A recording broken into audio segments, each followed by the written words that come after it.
and many thanks for joining us. You're watching QTV Nightly News coming to you from our studios on Caraba Avenue with me and Smale Sonyasai. First, here are the main news headlines.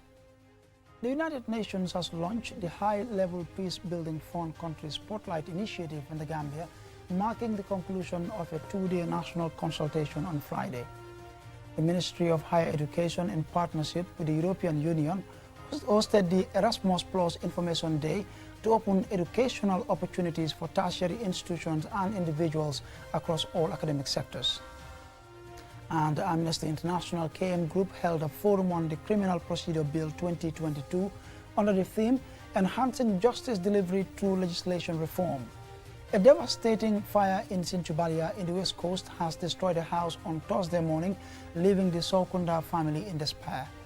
In sports news, the Gambia Football Federation, in partnership with the Confederation of African Football, organized a 3-day safety and security training course aimed at ensuring safety during both local and international matches.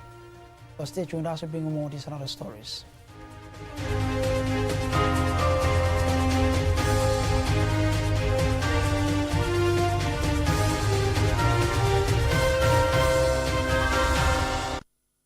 And now here's the news in detail. The United Nations has launched the High-Level Peace-Building Fund Country Spotlight Initiative in the Gambia, marking the conclusion of a 2-day national consultation on Friday. The initiative focuses on highlighting achievements, challenges and lessons learned in promoting peace through transitional justice and reconciliation since 2017. Loliam Kamara tells us more.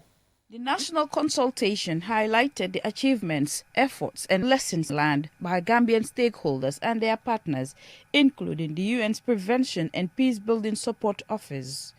Discussions focused on the outcomes of initiatives like the Gambia's Reconciliation and Reparation Commission, TRRC, and the implementation of its recommendations. The UN resident coordinator in the Gambia, Carl Frederick Paul, emphasizes the importance of this initiative. So we organize this national consultation to gather the different perspective and also to highlight the achievement, the efforts and the lesson learned from the Gambian stakeholders and the partners. Carl Frederick Paul added that the lessons learned from the meeting will be compiled into a policy brief which will help enhance the Gambia's engagement with the United Nations Peacebuilding Fund. So Gambia has been selected with only 2 other countries in the world for this exercise in 2025, and that's Colombia and Vietnam. So I think it will able to. This national consultation has allowed us to have somehow the terms of reference, or at least a certain mandate, right, to help us launch the process of the Peacebuilding Impact Country Spotlight Initiative. It's going to be 12 to 18 months of research, and this will also have a data collection that will be under the partnership between the government and the Peacebuilding Support Office. And now we have a senior official of the United Nations who is here with us. Actually, she's Gambian, Awa Dabo. So she will be with me and her teams and our teams here at the UN conducting this exercise. Awa Dabo, Deputy Head of the United Nations Peacebuilding Support Office, stated that her office has supported Gambians in empowering victims, strengthening national institutions, and fostering social cohesion. Since 2017, my office has invested over $42.9 million to support the Gambia's peace-building journey. The Pact for the Future, adopted in New York in September this year, underscored the critical role of evidence-based approaches in achieving global peace and security. As the Gambia continues its efforts to heal and rebuild, the Peacebuilding Fund Spotlight Initiative is expected to strengthen the foundation for lasting peace and unity in the country. Officials say the initiative will also highlight the Gambia in a positive light, showcasing not only the progress made, but also the achievements of the government, civil society and partners in advancing transitional justice and reconciliation through reparations. For QTV News, Lolly M. Kamara. Now, the Ministry of Higher Education, Research, Science and Technology, in partnership with the European Union, hosted the Erasmus Plus Information Day to open educational opportunities for tertiary institutions and individuals across all academic sectors. Nabuka has more. The Erasmus Plus program is a European Union program in education, youth and sports running from 2021 to 2027. The program aims to support the personal and professional development of people in these sectors and contribute to sustainable growth, quality jobs, and social cohesion. The objective of this event is to give the Gambia's tertiary and higher education institutions the opportunities offered by the Erasmus Plus program and provide them with the tools necessary to submit high-quality proposals that will allow them to win and participate in projects available in the program. Aisha Silla is the European Union representative. The EU remains committed to supporting the Gambia's educational development, and we recognize the importance of enhancing the global competitiveness of these countries' institutions. The Erasmus Plus programs align with our broader goals of promoting human development, improving educational quality, as well as strengthening the regional integration through cooperation and partnerships. The Gambia joined the Erasmus Plus program in 2021, opening a wealth of advantages to the youths of the country. Through this program, the country's university and academic institutions can connect with European partners, enhance the skills of their staff and students, and gain access to funding and opportunities that will contribute to the growth and modernization of the nation's education system. Here is Professor Pierre Gomez, the Gambia's Minister of Higher Education, Research, Science and Technology. Aligned with the directions set forth by this ministry, the Erasmus Plus program presents an instrumental pathway towards realizing our nation's educational aspirations. It dovetails with our commitment to promoting inclusive and quality education, fostering lifelong learning opportunities, and nurturing a skilled workforce equipped to strive in the global arena. Mohamed Kanyi, a participant in the Erasmus Plus program and the acting head of academic affairs at the Gambia Telecommunications and Multimedia Institute, discusses the program's significant impact on the Gambia's education sector. Well, this program is quite important because there will not be any meaningful and sustainable development without human capital development. So this program, called the Erasmus Plus, perfectly fits into the puzzle to solve that problem. The Erasmus Plus Information Day reinforced the program's commitment to helping the Gambia chart a collective path forward, ensuring the nation's educational landscape thrives and scholars are empowered to lead and succeed in an ever-evolving world. Mam Nabuka, reporting for QTV News. Amnesty International KM Group held a forum on the Criminal Procedure Bill 2022 under the theme Enhancing Justice Delivery Through Legislation Reform on Saturday. Bakaba Susu attended and he filed this report. The event sought to highlight the provisions of the Criminal Procedure Bill, the importance of justice reform, and human rights. Honorable Madi M.K. Sise, chairman of the Human Rights and Constitutional Matters Standing Committee, discussed the outcomes of the workshop and provided an update on the status of the Criminal Procedure Bill. We have already done with the bill and then submit to the Parliament. Now it is the property of the plenary and not my committee's property. But since at the Committee of Whole House stage, inputs can always come. So it's a useful interaction. Honorable Mohammed Kande, the National Assembly member for Busumbala, emphasized the importance of the inputs from the forum. These bills were given to the Committee of Human Rights and Constitutional Matters to do consultations on the provisions of this bill. And we did stakeholders consultation on this bill. We have engaged the Minister of Justice on this bill. We also consult Human Rights Commission on this bill. And we also have an engagement with the Gambia Bar Association on this bill. So we also prepare the report that we have from these consultations, and now it is at the consideration stage. Mansour Diop, Director of Legal and Investigations at the National Human Rights Commission, described the bill as progressive. The Criminal Procedure Bill is very transformative in that it is very progressive compared to the current criminal procedure bill that we have, especially with regards to the granting of bail.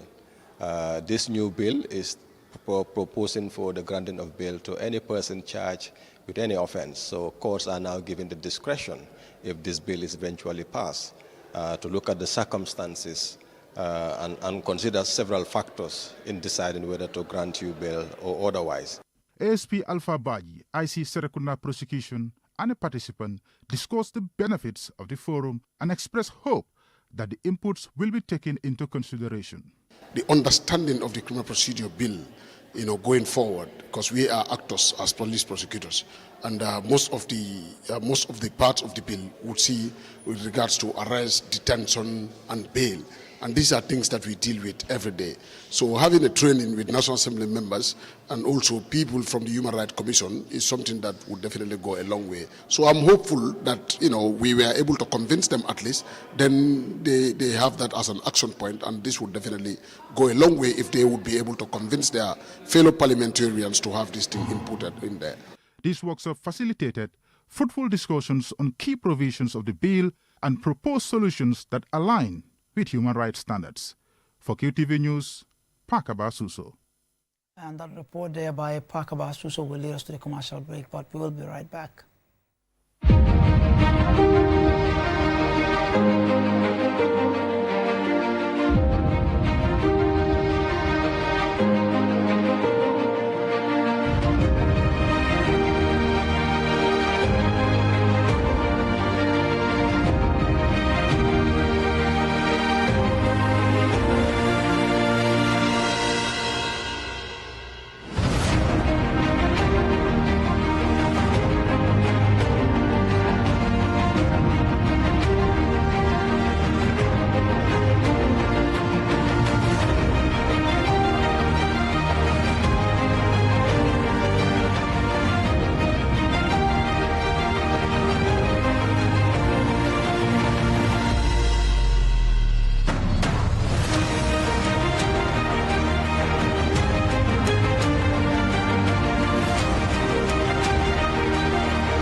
The future is now. With QCell's 5G network, experience speeds like never before with our new 5G Rocket Fix Internet plan. Get speeds from 10 Mbps to 100 Mbps. Your 5G-enabled devices. Walk into QCell headquarters to get one of our 5G routers and experience the true feeling of 5G. Only with QCell. QCell brings you the future. Tech, innovation, incredible speed. The future is now. For more information, call our customer care on 111. QCell, Sunyapus. We innovate, others follow. Terms and conditions apply.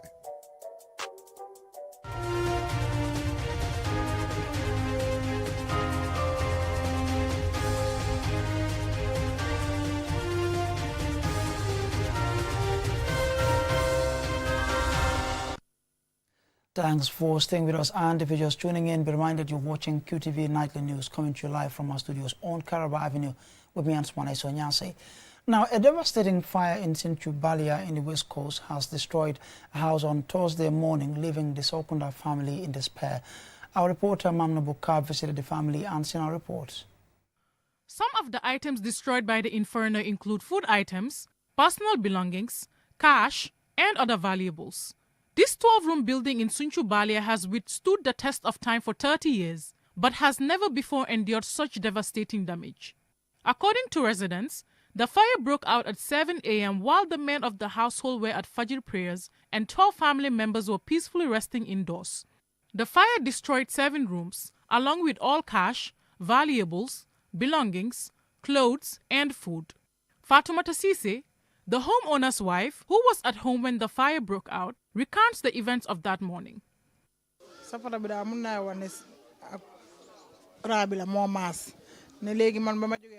The fire began when the electric meter exploded, affecting all the sockets in the house. This caused the wooden table in my room next to the TV to catch fire.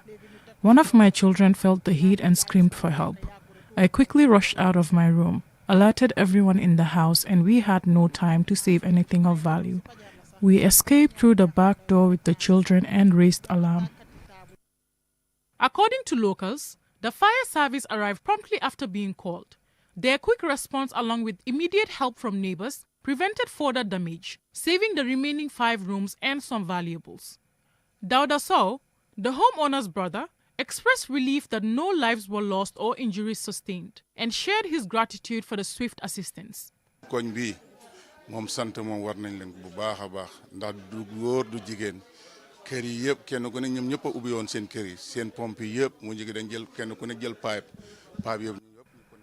All the neighbors rushed out to our aid and helped contain the fire before the fire service arrived, which was a huge help. The fire service was also quick and diligent, bringing 2 trucks of water in a very short time. The Sow family relies heavily on trading granules, typically storing about 50 barrels at home. While they were able to sell most of the produce, all the money earned from the trade was lost in the fire. This loss, along with the destruction of other valuables, will force the residents to move in with relatives until the house is restored and made habitable. Ibrahima Sow, the homeowner, is seeking assistance.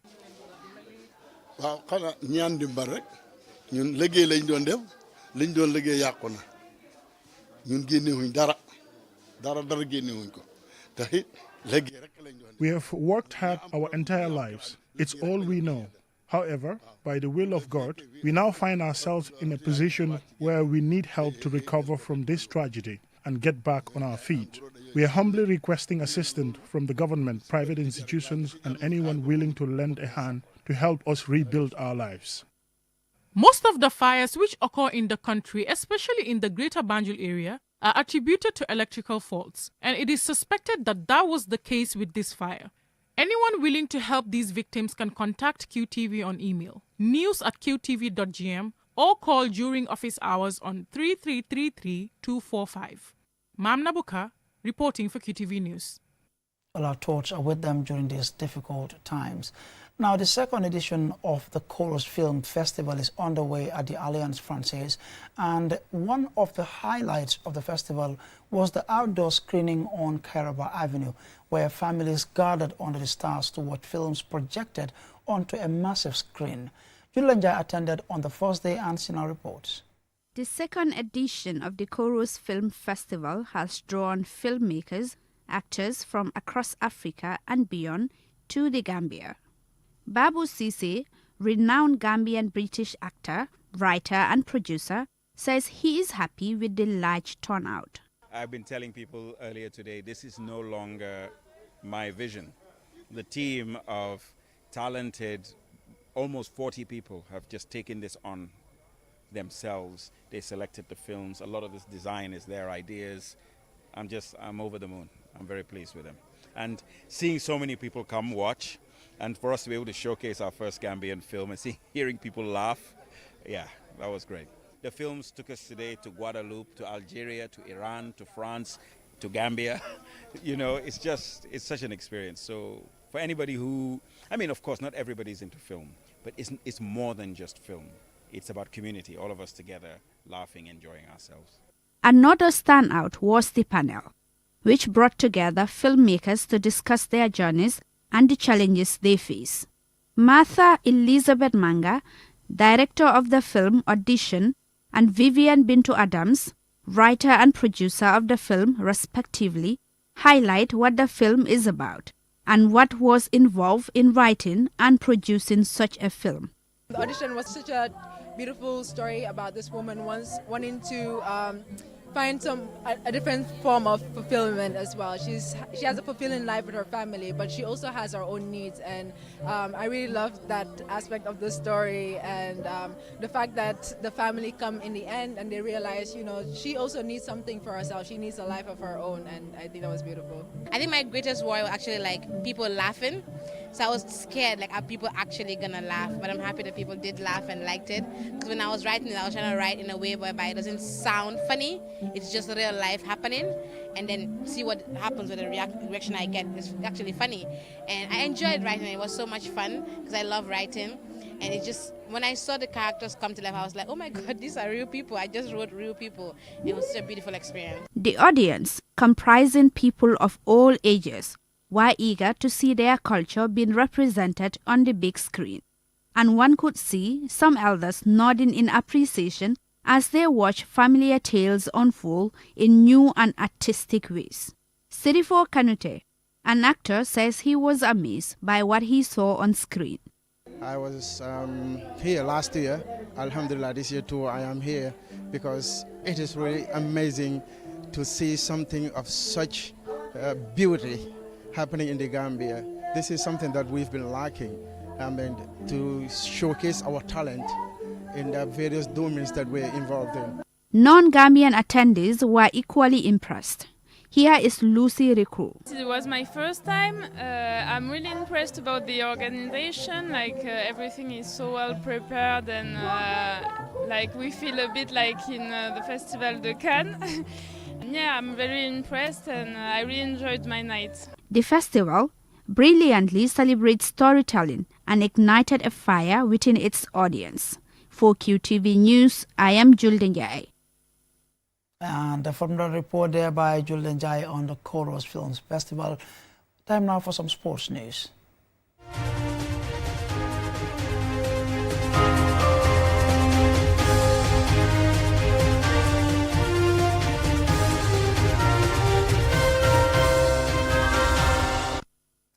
Now, the Gambia Football Federation, in partnership with the Confederation of African Football, CAF, organized a 3-day safety and security training course called the CAF Safe Stadium Initiative Workshop.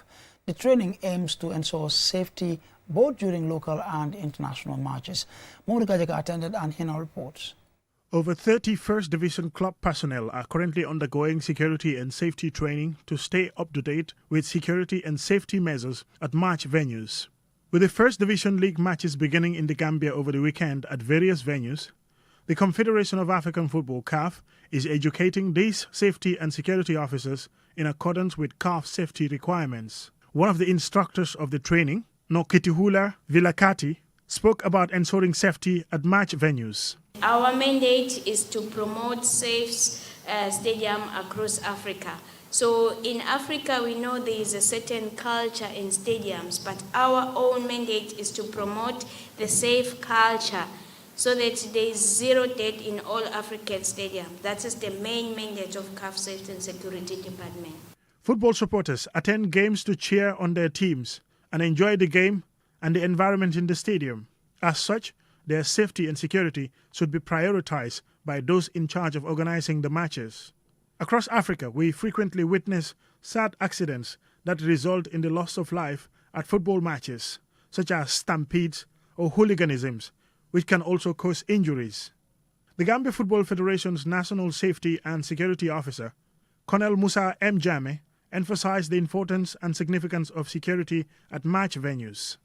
In the Gambia, football inspires dreams and builds hope. However, for football to thrive, it must be played, watched, and celebrated in an environment that ensures the safety and security of all stakeholders. This includes players, officials, and even individuals who contribute towards the game's success.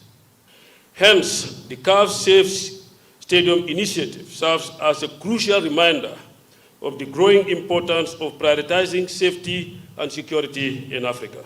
The president of the Gambia Football Federation, Lamin Kaba Abajo, says given his security background as an ex-army officer, safety and security at match venues is something highly prioritized by his federation. In this country and the Gambia Football Federation, we don't joke about capacity building and especially security and safety, which really is sine qua non to any meaningful development. And I can assure you that immediately after this workshop, we have plans to have step-down trainings across the country and all strata or level of football development, all clubs and all kinds, so that the people who are going to be manning football matches will be adequately equipped in terms of knowledge and know-how. Thankfully, the Gambia has never had to deal with a serious or tragic stadium disaster. At the end of this workshop, participants will be tasked with playing their part to ensure this remains the case. Mamadou Gajaga, QTV News. And we still stay with my colleague Mamadou Gajaga as he reports again that students from several schools in the Greater Banjul area took part in a 10 and 5-kilometer cycling road race designed to encourage youth participation in cycling. The competition held at Westfield was organized by the NGO Wonder Years Center of Excellence, WISE Gambia, in partnership with Tour de Gambia. Cycling is gaining popularity among students from various schools. 2 weeks ago, students from West Coast region participated in a cycling race in Sifo. On Sunday, students from the Greater Banjul area had their turn, competing in a 10-kilometer race for males and a 5-kilometer race for females. The race began at Westfield, passing through Joswang, the traffic lights, Tabokoto, and then returning to Westfield. Lamin Fati, a student from Canifing East Upper and Senior Secondary School, claimed victory in the men's 10-kilometer category after a fiercely competitive race. From the C4 competition, I prepare for it, but on our way going, I have an issue of muscle pull. Then I complete the race, but it has become very difficult for me to take over, and I'm very ready for it. But this second chance also, I prepare for it. Before coming, I prepare myself, and I'm ready for it. That's why I propagate what I want to achieve. The female students' 5-kilometer race was also highly competitive, with participants showcasing great determination. Their race started at Westfield Youth Monument, proceeded to Tabokoto via Talinding on the Brikama Highway, and returned to Westfield. Salimatu Conte emerged victorious, taking first place. I feel happy and comfortable. The race is nice. Cycling is an activity already familiar to many students, as they cycle to and from school daily. However, cycling as a competitive sport is relatively new to many in the Gambia. Suleiman Jame, the National Assembly member for Bundung, praised the event, calling it a great initiative. Basically, this event is meant to showcase the talent of the young people of the Gambia. And because of that, this is something that we felt we should come and embrace, because cycling is something that we've been, following during our younger days when we were very young, but it's like it's going down. But I'm happy that today I've seen my own brothers who are definitely passionate about, supporting these young people to become cyclists. And one thing about this is one way of trying to at least give you a good health, because it's an exercise. So, and equally also is part of our sporting discipline. Mamadou Kajaga, QTV News. And I'm afraid that's all about it for this bulletin. Do join us tomorrow, same time, for more news. Until then, on behalf of the entire production team, thanks for watching. Have a good night.